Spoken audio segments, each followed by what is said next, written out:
To ICE, get the out of Minneapolis. A strong message from the mayor of Minneapolis after an ICE agent shot and killed a woman. An act the Trump administration says was justified. A response to domestic terrorism. Now at 6, we'll have the latest on the shooting plus reaction from people here in Oregon coming up at one of our top stories. And women across the U.S. could soon see some money after the popular period tracking app Flow settled a multi-million-dollar lawsuit alleging it was sharing users' reproductive health data without their consent. We'll break down what you need to know coming up in a live report. And crews up at Timberline are working to get all their lifts up and running after all the snowfall we've seen this week. They've also issued a KGW weather impact for the Cascades, which could see another 6 to 12 inches of snow. Rod Hill will have your full Thursday forecast ahead as your news at sunrise starts right now.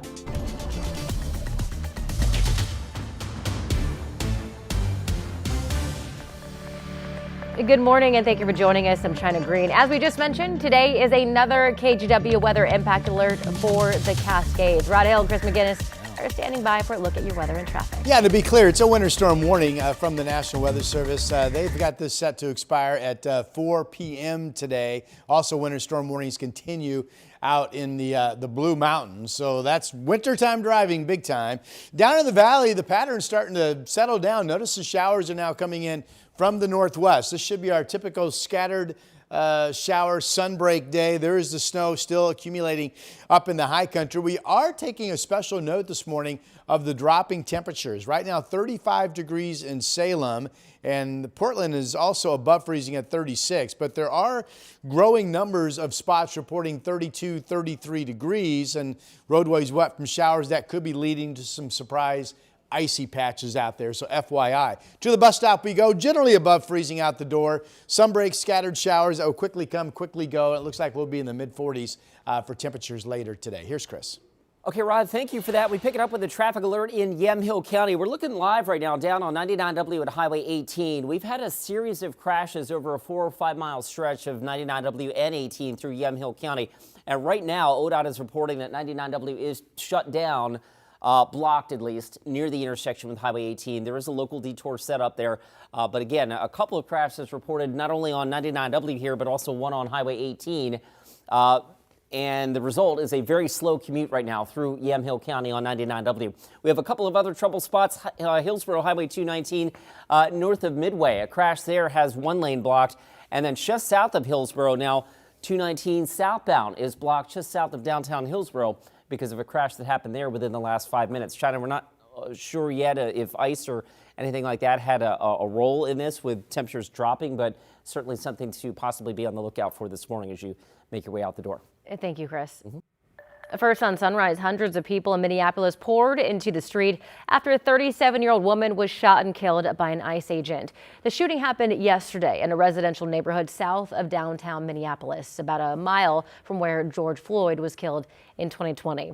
The Trump administration describes the killing as an act of self-defense. Secretary of Homeland Security Kristi Noem says that the woman was blocking an ICE vehicle that got stuck in the snow as officers tried to push it out. This domestic act of terrorism to use your vehicle to try to kill law enforcement officers is going to stop. And I'm asking the Department of Justice to prosecute it as domestic terrorism. The mayor of Minneapolis called the description, quote, garbage, saying that he had watched videos of the shooting that show it was avoidable. To ICE, get the out of Minneapolis. We do not want you here.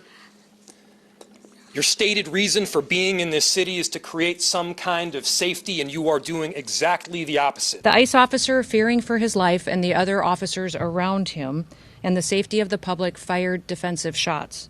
The victim was identified as 37-year-old Renee Good. She's a U.S. citizen and mother of 3 children. Before living in the Twin Cities, she had lived most of her life in Colorado. Though that shooting happened across the country in Minneapolis, vigils and protests were held here in Portland. McCarty spoke with some people who say that they felt saddened but not surprised by the news.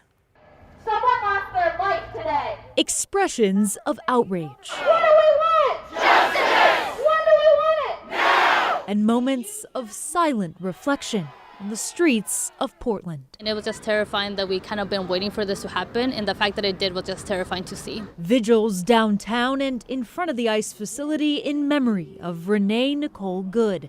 The 37-year-old mother shot and killed by an ICE agent in Minneapolis. It was shocking to see it happen in that way, to see someone that was trying to help get caught up in that, and I can only imagine the terror. I've seen their violence in person, and so I understand why she didn't get out of her car and why she was afraid and trying to get out of there. The federal government characterizing the interaction differently, with DHS saying the woman was attempting to hit agents with her vehicle. I think that's absolutely disgusting. Renee Good was a mother. It sounded like she was artistic. She had a community. She was out there just following ICE and making sure that immigrants are protected. So Christine Noem is clearly trying to, spin the story, make it seem as though it was justified. But anyone who watched that video can see that that clearly was not justified. As Minnesota leaders called for the removal of ICE from their community, Portlanders echoed those demands here, saying ICE and other federal agents have acted recklessly. Just breaking the rules more and more,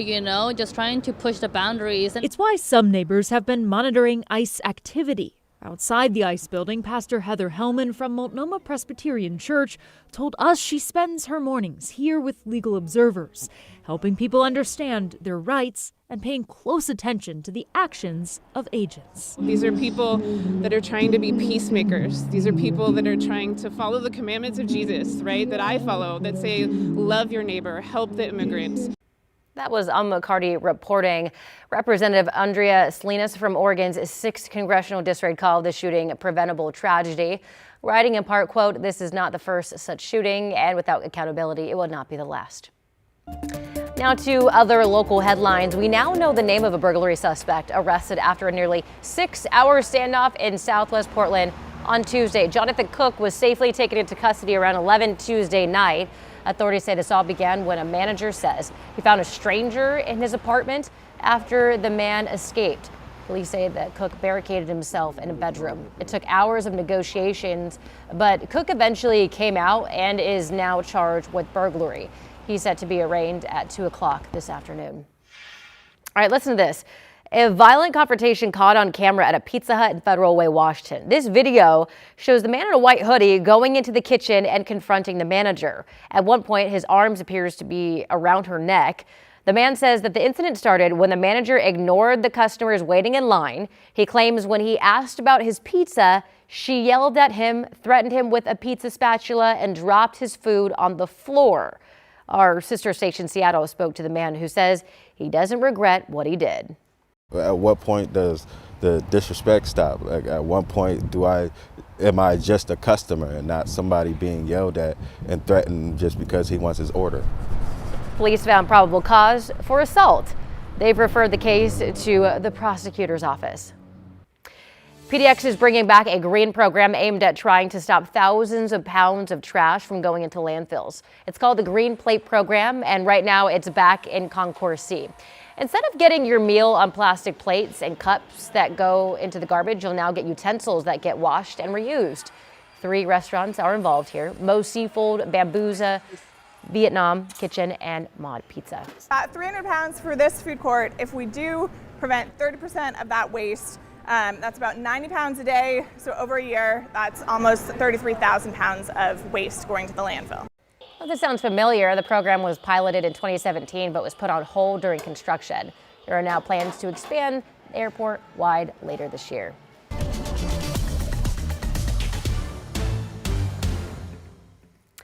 Turning back now to our weather impact alert coverage for more heavy snow expected in the Cascades. And with all the recent snowfall, Timberline has announced that crews are working to get the rest of this ski area open for the season.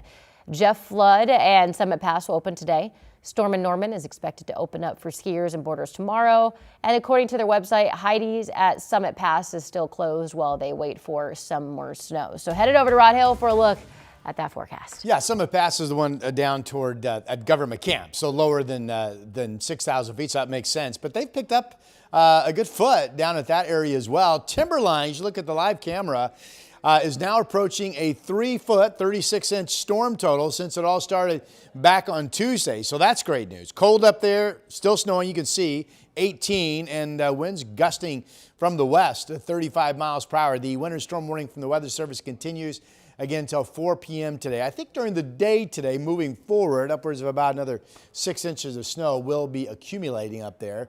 Here's a look at the radar, and this is the snow hitting the Cascades.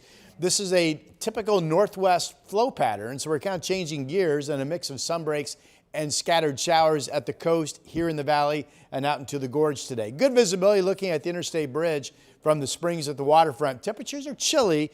We are in the 30s, and one of our developing stories is this. There are freezing spots. Scappoose, Hillsborough, Forest Grove on this particular map. We have freezing spots out in Yamhill County, although the airport in McMinnville right now says 36 degrees, but there could very well be some wet roadways that are producing some brief slick spots because of freezing temps this morning. So FYI on that. We've got 40s later today with the scattered showers here on the west side, only 30 scattered showers out east. We go all dry tomorrow, and then minus a chance of some light rain on Sunday.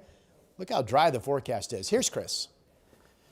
Okay, hey Rod, thanks for that. We pick it up with a traffic alert in Yamhill County. This is 99W at Highway 18. We've had a significant crash on that stretch of roadway that right now has 99W blocked. Now, we've been talking about this over the last half an hour or so, but we're now seeing reports of additional crashes on Highway 18 and a secondary crash, it looks like, on 99W just south of the Dundee area.